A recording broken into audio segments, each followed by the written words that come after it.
आत्मा नमस्ते एवरीवन। कुंभ के मेले की धूम चल रही है चारों तरफ। हर कोई कुंभ जाना चाहता है ना। कुंभ के मेले में जाने की सबसे बड़ी वजह जो है कि ये जो स्नान हम इस समय करेंगे, जो ये 3 नदियों का संगम है प्रयाग में, और हमारे शास्त्रों में भी लिखा गया है कि इसमें नहाने से हमारे सारे पाप मिट जाते हैं, आप पाप से मुक्त हो जाते हैं, और यही हमारा पर्पस है इस जीवन का, राइट। तो एक दिन क्या हुआ, मतलब बहुत सारी स्टोरीज है महाकुंभ का, ये क्यों इतना स्पेशल है, अभी क्यों है, ये सब प्लैनेट्स पे होता है। एस्ट्रोलॉजिकल कॉम्बिनेशन है कि सूर्य गुरु, ये सब जिस गुरु जिस राशि में आएंगे, कई जगह होता है ऐसा, बहुत सारी स्टोरी है। मेन आज मेरा वीडियो बनाने का रीजन है, ऐसा कहा जाता है कि इस समय जब आप प्रयाग में स्नान करते हैं तो आपके सारे पाप मिट जाते हैं, आप पाप मुक्त हो जाते हैं। तो एक दिन की बात है कि पार्वती जी शिव जी से पूछती हैं कि क्या जो सब लोग इसमें नहाएंगे, क्या सब पाप मुक्त हो जाएंगे? तो शिव जी ने बोला कि नहीं, ऐसा नहीं होता है। कुछ लोग का पाप मुक्त हो जाते हैं संपूर्ण, कुछ लोगों का थोड़ा सा होता है।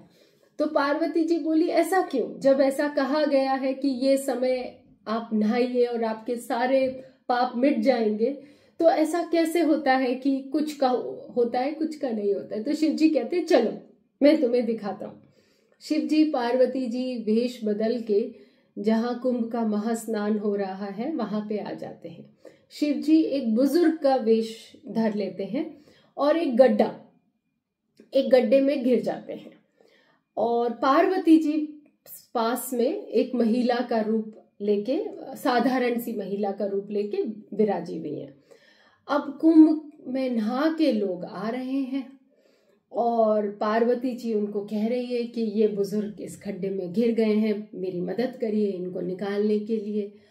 तो कुंभ में जो भी नहा के आ रहे हैं, ऑफ कोर्स वो अच्छे ही लोग हैं, तो सब तैयार हैं, तत्पर हैं उनकी मदद करने के लिए। तो पार्वती जी कहती हैं इसमें एक है, तो एक ग्लिच है इंग्लिश में ही बोलूंगी, या एक कोई चीज है जो कि पूरी होनी चाहिए, तभी आप इन बुजुर्ग को हाथ लगा सकते हैं। तो सब लोगों ने पूछा क्या? तो वो बुजुर्ग कहते हैं कि जिसने कोई भी पाप नहीं किया हो वही मुझे हाथ लगा सकता है, जिसने एक भी पाप किया है तो वो जैसे ही मुझे छुएगा जल जाएगा।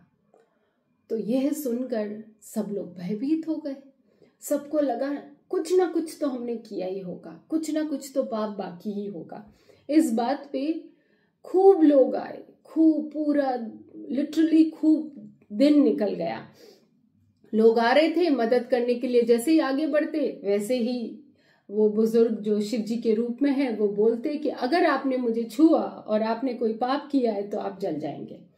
तो सारे लोग भयभीत होके नहीं जाते। थोड़ी देर में एक बिल्कुल नौजवान लड़का आता है, और वो भी माँ पार्वती को कहता है कि मैं मदद करता हूँ आपकी। तो शिव जी वापस बोलते हैं कि सुनो बालक, अगर तुमने एक भी पाप किया है तो तुम जल जाओगे मेरे को छूते ही। अगर तुम पाप मुक्त हो तभी तुम मुझे हाथ लगा सकते हो। तो वो लड़का मुस्कुरा के बोला, अरे कैसी बात कर रहे हैं, मैं कुंभ में नहा के आया हूँ, महास्नान करके आया हूँ, मेरे तो सारे पाप मुक्त हो गया हूं मैं, जितने भी पाप मैंने किए थे अब मेरा कोई पाप बाकी नहीं रहा है, तो मैं तो आपको आराम से छू सकता हूँ, निकाल सकता हूँ। और वो बालक शिव जी को निकाल लेता है। उसके बाद शिव जी पार्वती जी से कहते हैं कि देखा पार्वती, ये बालक है। इस कहानी से सार क्या है? इस कहानी का सार ये है कि जब आप कुंभ का स्नान करें, इतनी दूर जा रहे हैं, इतने धक्के खा के जब आप स्नान करें, अपनी आस्था को प्रबल रखें। आप मन में ये जरूर विचार करें, हाँ, उस जल में जब आप निमग्न होंगे, अपने गुरु का, अपने इष्ट का, अपने माता पिता कुल देवी सबका प्रणाम करके वहां पे एक छोटी सी प्रार्थना करिए कि जो भी आपके शब्दों में प्रार्थना होती है उनको प्रणाम, जल को प्रणाम करिए और उन नदियों को प्रणाम करिए। कुछ भी नहीं आता तो सिंपली कहिए आप सबका आभार मुझे पाप मुक्त करने के लिए। एंड देन जब आप उस जल से बाहर आए, मन में विश्वास रखें कि आप पाप मुक्त हो गए हैं। एटलीस्ट उस समय आप बिल्कुल पाप मुक्त हो गए हैं। फिर जब हम हमारे गृहस्थ जीवन में आते हैं और इस गृहस्थ जीवन में हम फिर से नए नए पाप क्रिएट कर लेते हैं, कभी झूठ बोल के कर लेते हैं, कभी मोह में कर लेते हैं, वो एक अलग कहानी है। बट जिस समय आप कुंभ में स्नान करें और स्नान करके जब बाहर आए तो मन में विश्वास रखिए। ऐसा हमारे शास्त्रों में कहा है, ऐसा शिव जी ने पार्वती जी को कहा है कि जो मन में विश्वास के साथ उस जल में उतरेगा कि मैं पाप मुक्त हो रहा हूं, मेरे ऊपर बहुत सारा आशीर्वाद है और मैं एकदम, जैसा कि हम इंग्लिश में बोलते हैं कि मैं बिल्कुल प्योरीफाई होके आ रहा हूं, वो प्योरीफाई होके ही आएगा। हमारे जीवन में हम क्या डाउट करते हैं, हम कभी भी विश्वास नहीं रखते और मैं भी हूं, हमें भी लगता है कैसे कैसे गंगा स्नान करने से सारे पाप निकल जाएंगे।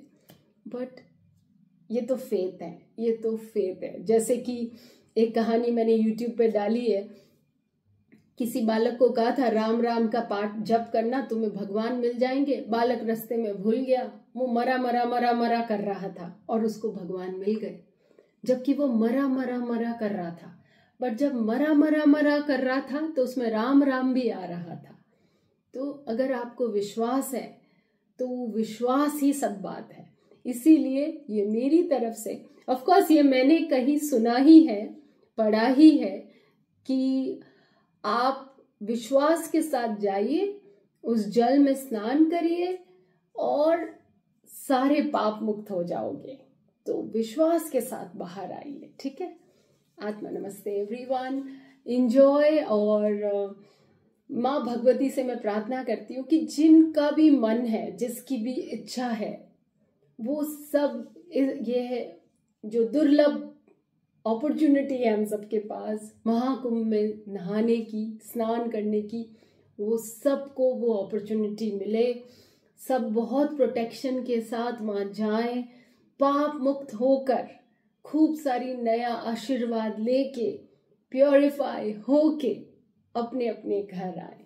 सो ये मेरी माँ, हमारे माँ भगवती हमारी इष्ट है, उनसे प्रार्थना है, लॉर्ड शिव जी से प्रार्थना है, माता पार्वती से प्रार्थना है कि सबकी मनोकामना पूर्ण हो। जो जो इच्छुक है वो सब जा पाए।